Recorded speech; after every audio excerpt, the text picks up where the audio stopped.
Okay, I'm going to start as other people come on board. I suppose I can share also a copy of this presentation to everybody as well, if you like that as well, which would be good. So thank you very much for listening and coming to the presentation. My name is Phil Schembri.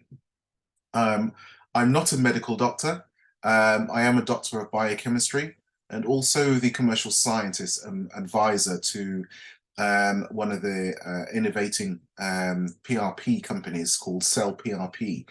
Cell PRP are sponsoring this, and they distribute a very new technique from World PRP, which is a new PRP technology. Oh, someone else is coming on board. Just let them come in through. And hopefully I can finish by half past 6. So you'll be fine.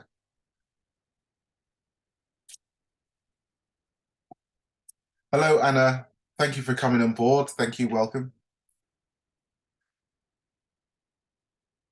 Okay. So my name is Phil Schembri. I'm not a medical doctor. I am a doctor of biochemistry and also commercial scientist and advisor to Cell PRP, who are sponsoring this presentation. But the idea of this is to one, what high potency PRP looks like. What are the outcomes of using high potency PRP? How do you get high potency PRP? And some of the other indications you can treat with high potency PRP. So putting PRP in perspective, there are a lot of PRP out in the market. I seem to have a lot of sales reps knocking on my door to sell a lot of PRP kits. So I've used probably about 15 different PRP kits to date in my clinics. So I have an aesthetics clinic, one in Buckingham, one near Milton Keynes. I seem to be very successful. I do use a lot of the PRP clients for more research purposes and to understand how to develop new applications for PRP. And also, I've been trained in Switzerland and by the Swiss medical doctors and scientists over there who developed also this World PRP technique to strengthen PRP itself. So here the agenda. First, I'm going to go through to some of the outcomes using the high potency PRP. And then I'm going to touch on the clinical studies. One is in hair, one is in P-shot. And this is extremely important because many other PRP applications is very hard to measure. Where with the hair and the P-shot, there are some major complications or underlying conditions to treat with this and can be very, very challenging at times. So also show how a forming of high potency PRP can happen, how we're able to successfully isolate the buffy coat, or in terms of the leukocytes, to be able to tailor make your PRP treatments itself, depending on the different applications that you want to use it for. Also, from IMAX, if anybody has been to IMAX, there is a move from just the concentration of PRP, but also looking at the strength of PRP. So I'm going to do the concentration versus strength of what it looks like and how it performs in terms of different PRP techniques itself. The other that I'm going to touch on, which also will be another presentation, is ethnicity versus PRP. And then I will open up the floor for discussion if anybody has any questions. Okay, so the presentation will be very quick. I'm hoping to get out by past, but I can stay a little bit longer as needs be. I'm conscious not to keep you too long over the Easter holidays. Okay, so first of all, here's my goal. one of the goals is to treat hair and face. You'll notice that the first one is a picture of a 65-year-old lady who is a heavy smoker, and who wanted a little bit of a difference. She's had PRP before. Now, I've used a high potency PRP, and this is the result of after 24 hours. If you can see my cursor, you can see I'm able to place a little bit more collagen within the skin, elastin, and you're able to have that smooth richness, but also revascularize the skin, so it's lots of soft and regular. And the client was extremely happy.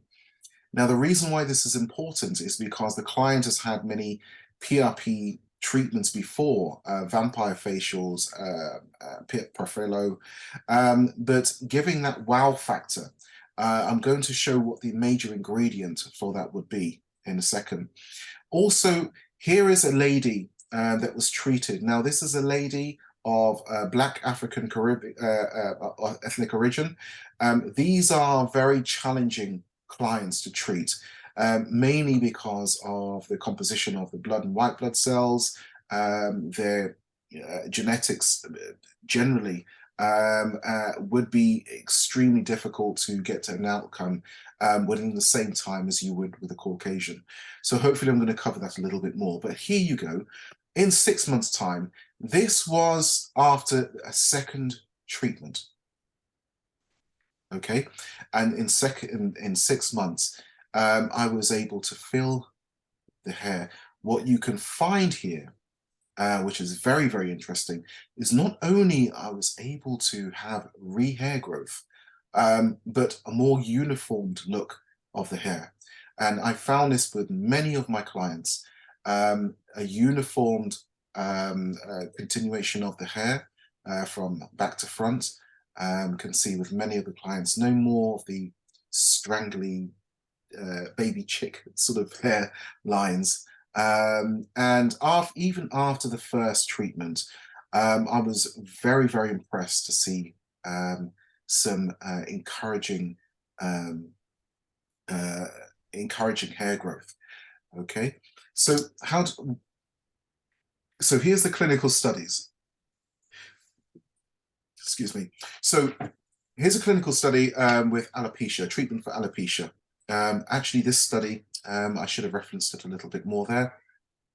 However, the treatment was about 40 different clients of alopecia and various other forms of alopecia who previously failed PRP treatments. A lot of these are Asian female with alopecia.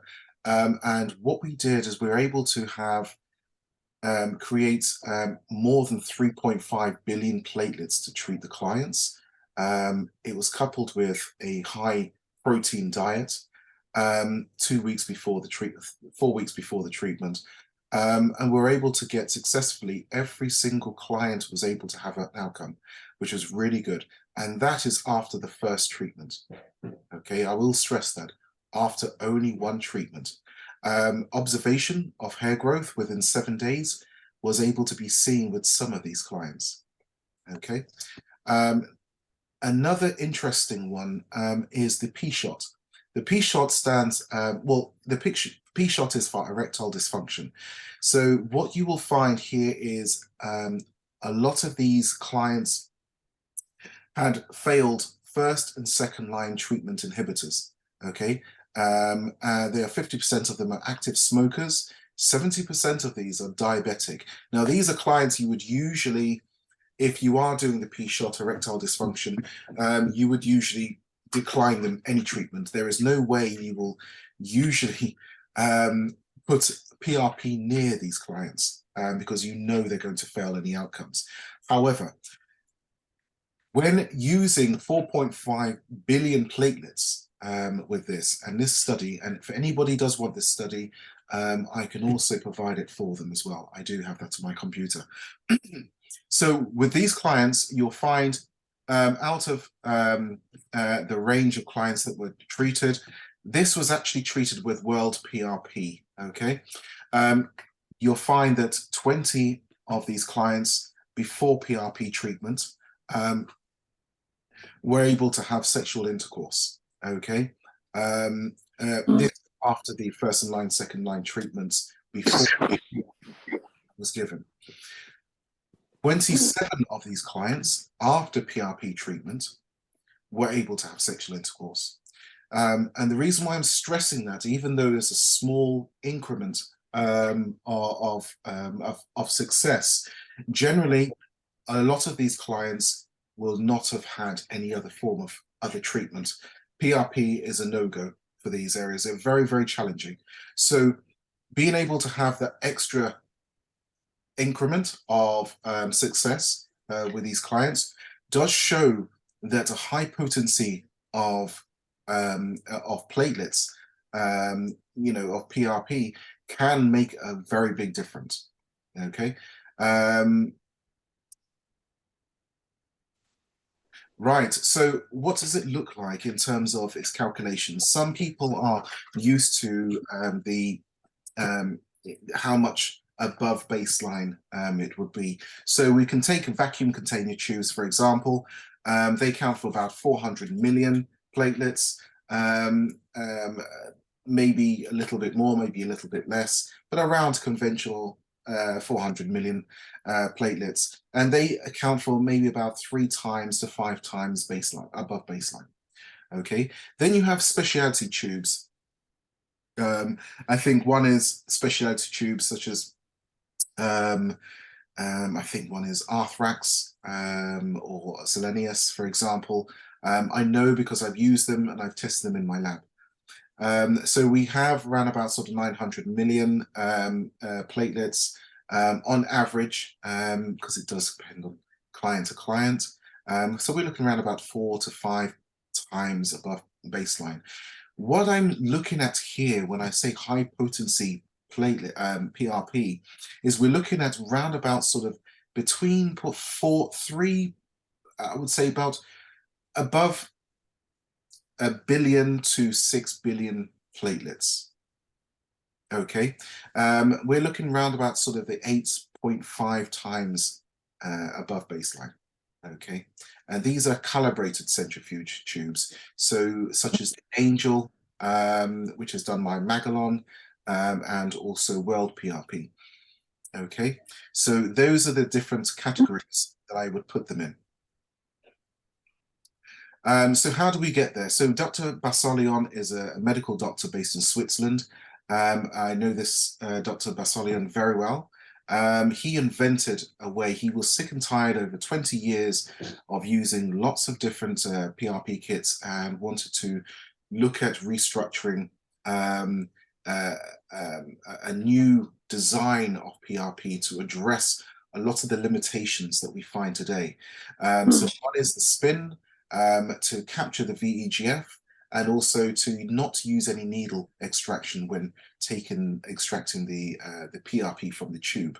And this can all be done within 3 minutes. And then also how you're able to isolate the buffer coat and extract the buffer coat by itself without touching the red blood cells or touching the PRP fractions itself. So after 20 years of analysis and scientific studies, they were looking at also how to centrifuging.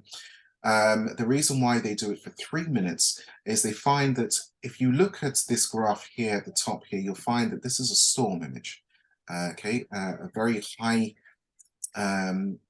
dense microscope that looks at the stages of when a platelet starts and finishes, where it excites, it expels the growth factors. So what you'll find is that 3 minutes, or once it's excited, this is the resting stage. Once excited, between up to 5 minutes, it starts to remodulate, and then by 10 minutes, you get depolarization. Okay, and then it expels and starts to remodulate again, and pretty much is completely degraded. So in order to do that, and to capture at this point, to capture as much of the PRP as possible, we no longer use a fixed angle centrifuge. Okay, we use a horizontal axis. So here you can see that at a fixed angle, what we tend to find is that the splashback of the PRP come to the side. You can lose about 15% of your platelets at the side of the tube. You want to preserve as much of those platelets as possible. The other thing we tend to do is by doing a horizontal centrifugation, we're able to now create a continuation of the separation, limit the amount of splashback that we can have, and you will have red blood cells. The buffy coat will stay directly in the middle in that conical shape, and you will end up with 3 separate fractions across the plasma here. Okay, so you're preserving the platelets from prematurely releasing the growth factors. You're not losing those 15 to 20% of those platelets, and you have that uniform plasmatic fraction that you can preserve. So here, the VEGF is extremely important. When I spoke about earlier on the first lady who had the treatment and 24-hour of the face, VEGF is extremely important in facial treatments with PRP. And what we can find is 20% of the VEGF is found outside of the platelets. With 140 kilodaltons or 149 kilodaltons, extremely heavy proteins, and they do fall. When they fall in conventional tubes, they will fall and possibly hit the buffy coat, where you can probably just about get the buffy coat itself, maybe sometimes not, and sit towards the red blood cells. So with this, the reason why I use this in my clinic is I'm able to capture the extra 20% of the VEGF growth factors within that conical shape here, that triangle, and it captures it right in that area there, and will sit above the buffy coat. You'll find a higher profile, less surface area of the buffy coat, which is the leukocytes, the white blood cells. Okay, so when we compare that to that, here you lose that extra 20%. The client can tend to just get the average glow, or maybe not the glow, but the average facial PRP treatment. But to capture that extra VEGF, that gives the ultimate treatment. This is where the client goes out of the clinic feeling, wow, I've had something that I've never had before. So the other thing I do to be able to preserve the platelets is when I'm extracting the PRP, I do not use the needles. I use a syringe straight to the point of here. You'll see a column, if you could see my cursor, you can see the different chambers that's in here. Those chambers will direct the flow of the PRP into the syringe. So it will direct it right to the bottom where the very rich plasma will sit, okay, and the buffy coat. So you can extract 4 mils altogether of that, or 3.5 maybe, of the very rich and the buffy coat together without touching the normal PRP or the poor plasma. Okay, you have not excited the platelets, you haven't prematurely ruptured the platelets. All the growth factors, majority of the growth factors, are still preserved in its natural form. So when you're trying to now inject the client, those platelets or growth factors that are outside, they will naturally unfold into its natural environment, which is inside the tissue and not before. Okay, you will have maybe a certain amount that will, but trying to limit that as much as possible. And this is where you get the high protein, high potency PRP. Now, the buffy coat is extremely important. Why? Because it contains about 30% of those platelets. So if you're placing a certain amount of PRP into the face, the hair, the joints, into various parts of the anatomy. I also treat psoriasis, and I do very well with psoriasis. What I want to do is I want to get as much of the buffy coat, as much of the platelets as possible, adding that extra 30% without losing it in its form, as you can see here in that circle.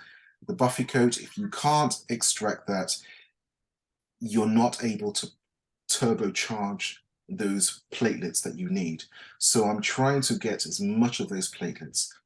So the extra 30% of the platelets plus the extra 20% of the VEGF, you have a high dense impact PRP kit.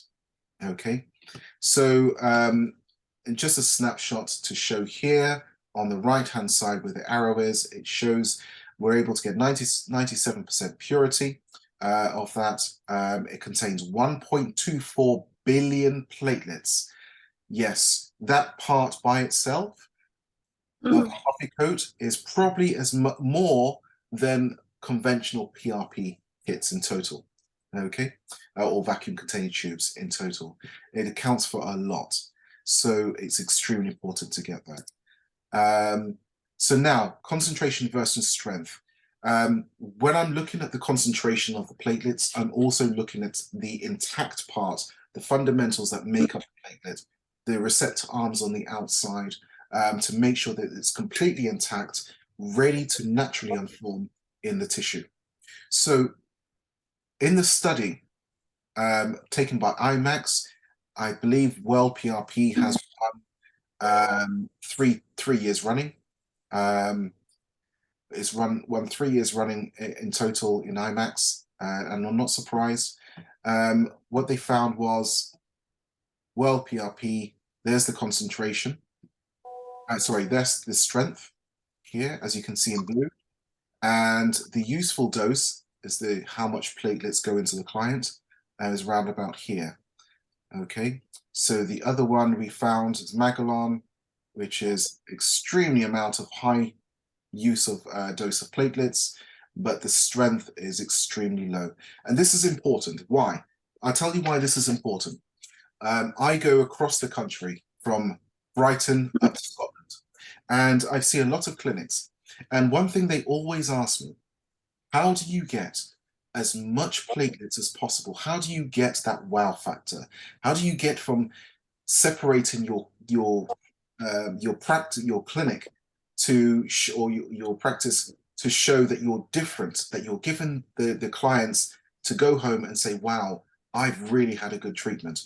And I always tell them, it doesn't matter how many platelets you have, ideally, you need to have the amount of platelets, but you also need to have the strength of the platelets.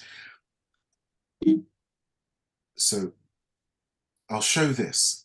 For example, my analogy is explanation. I also do a lot of explanations on YouTube, so you can go to YouTube and you can see my presentations as well, my calculations and explaining the relative strength index in mathematical form.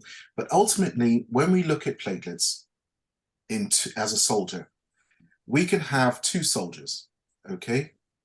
And if 2 soldiers are available, but one is pretty much dead or intact, no use to nobody, you've only got 1 soldier there, okay, in reality. But it may show that you've got 2 soldiers there, okay? To be able to have a high potency PRP, you need to have both soldiers who are fully engaged, fully intact, ready for action, okay? So this is where you have the difference between just the concentration and strength of the PRP. So this is my mission at the moment. So I've treated now, I think we've treated 124 chemotherapy patients, and we seem to have got over 84% success rate. And would like to put that into a clinical paper at some point.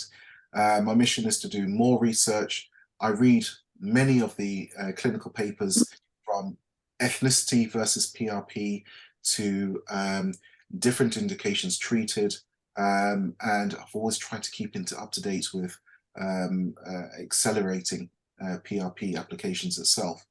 The vision here is we have a lot of clients asking the ethnicity challenges that they have treating different ethnicity of patients, of clients in different parts of the UK.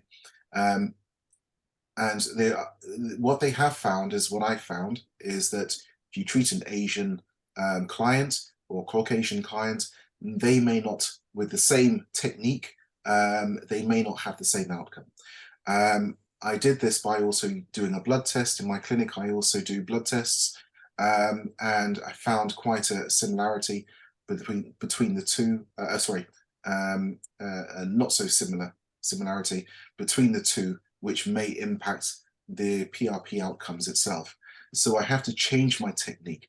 If you want to know more about this, please feel free to get in touch with me.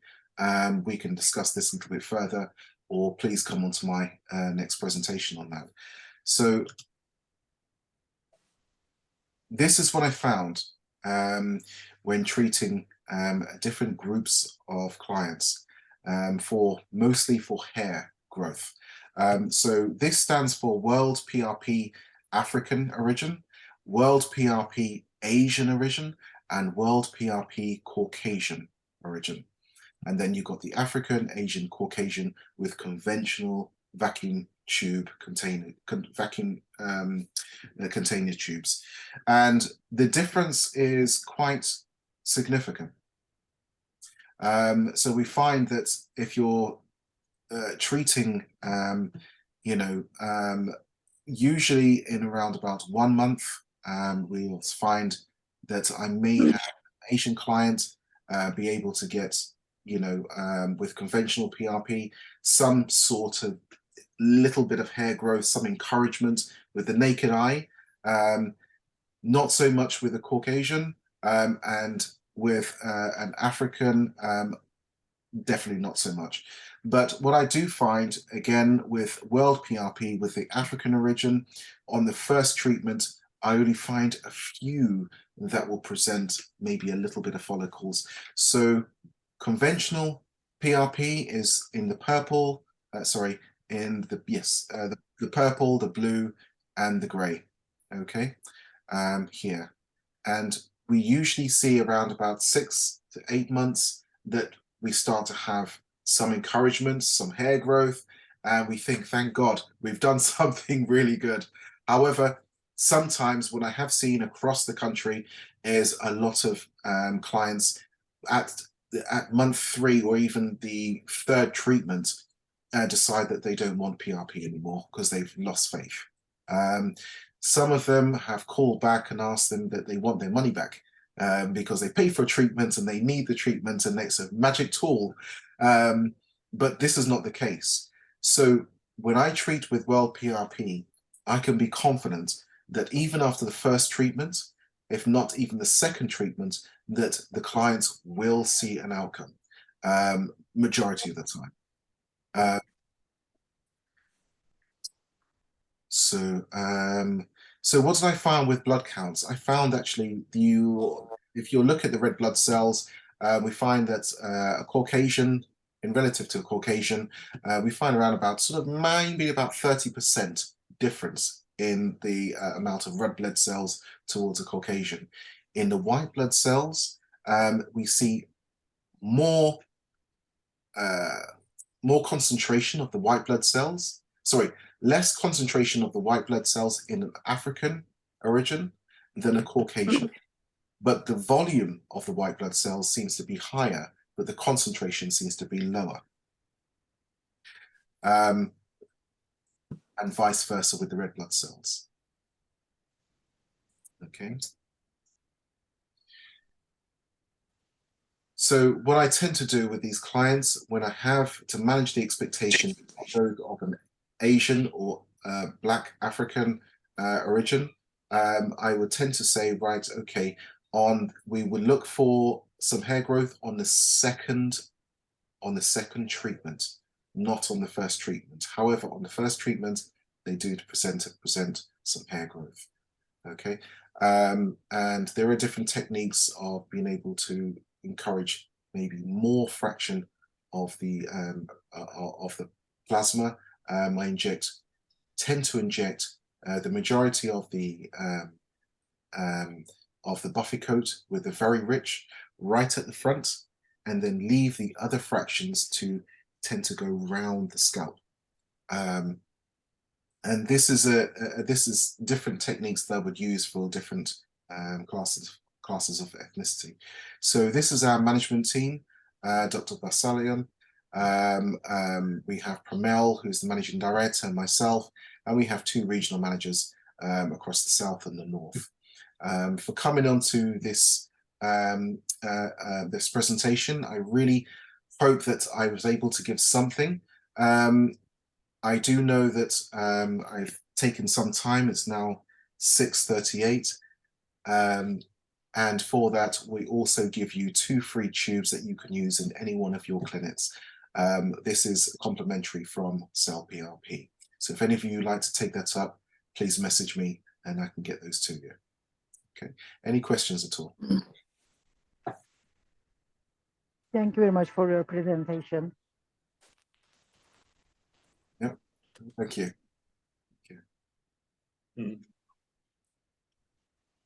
I'm also good. Thank you very much. Thank you. Is there any other questions or comments? If not, but if you do have any questions, you do find, I believe you got my email address. If not, actually, I'll put it in the.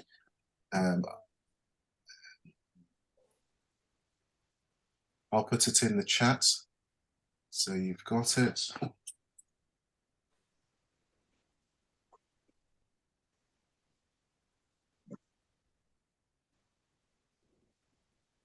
So you've got it in the chat now.